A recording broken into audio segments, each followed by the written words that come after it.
The greatest thing was being on stage and having the control, the awe of being worshipped, and having folks just really look at you and say, wow, you know, I want to be that. As leader of a heavy metal band, Kirk Martin projected an angry, wild image on stage. And getting just thousands of people to scream profanities, that was the biggest rush for me. Off stage, people just found him mean. I was so filled with hate that I would project that hate at a lot of people. Two of the band members, when we were on the road, just decided they were just sick of me and they couldn't take me anymore. And they actually decided to leave the band. But the message in Kirk's music captured the minds of his young audience. My whole intention was to tell people to believe in yourself, follow your own visions, your own dreams, and crush whoever's in your way. Kirk had no illusions about where his growing success came from. I got on the ground and I clawed the earth. I told Satan, I said, if you give me what I want, if you make me a god, if you give me the women and the drugs and the fame and everything, and you give me the power to crush people, I will serve you until the end of time. Within 2 days, I was offered a recording contract. While Kirk pushed for fame and fortune, he tried to keep a secret bottled up inside. A couple of older boys in the neighborhood started molesting me and sodomizing me when I was probably about 8. It happened more than once, and I never talked about it. I never told anybody about it. Later, taking advantage of women sexually became part of Kirk's heavy metal lifestyle.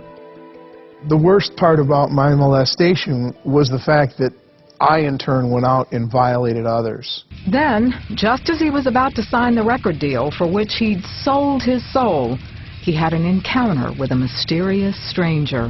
One morning at about 9 o'clock, I went into a small cafe, and this guy came and sat down right across from me. Out of all the places he could have sat, there were plenty of seats open. And immediately I looked at him with this horrible, mean-looking look on my face, and I said, "What's happening, Dad?" And he stopped stirring his coffee again and looked at me right in the face, and he said, "What's happening, Dad?" I jumped across the table and I put my nose right up to his, stared him in the eye, and I just cursed him. I called him every foul thing I could think of. And he said, "God sent me here to tell you that He loves you. And God wants you to know that He was not responsible for the young men that molested you when you were a young child." And the thing that was so mind-blowing about that is he used their names.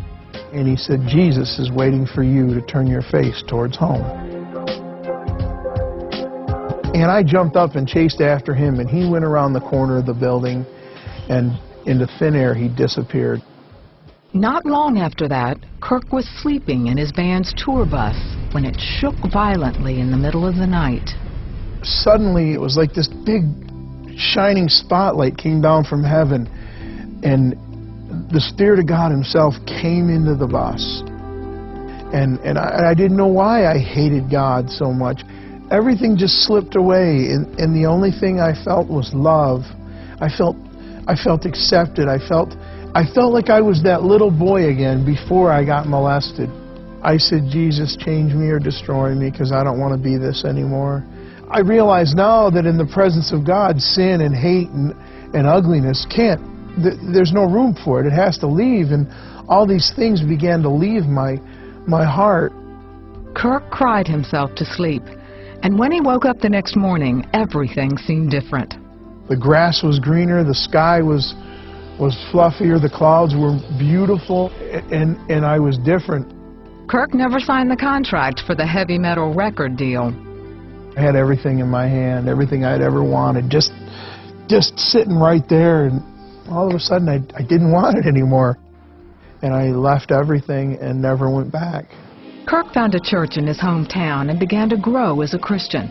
A Christian counselor also urged him to seek out the young men who had molested him and forgive them. I did find them. "I don't know if you remember me or not." And I said, "Why did you do this to me?" And then they began to tell me the story of how someone had violated them. The one young boy, how he had found a pornography magazine, and that's what led him to abuse me and then invite the other boy to abuse me. They had given their hearts to Christ. We sat down and we cried and we hugged and we talked about it and we prayed. That's how I got past all that.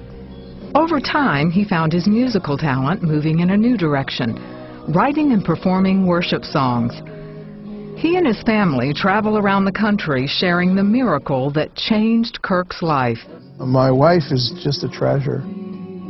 My family is the greatest testimony of God's mercy and God's grace, because I thought I would never have such a wonderful blessing. Once I started to realize that God wasn't out to get me, I started to see the blessings. I was addicted to drugs and sex and violence and hatred and used music as a tool to destroy people. And then God turned all that around for His glory.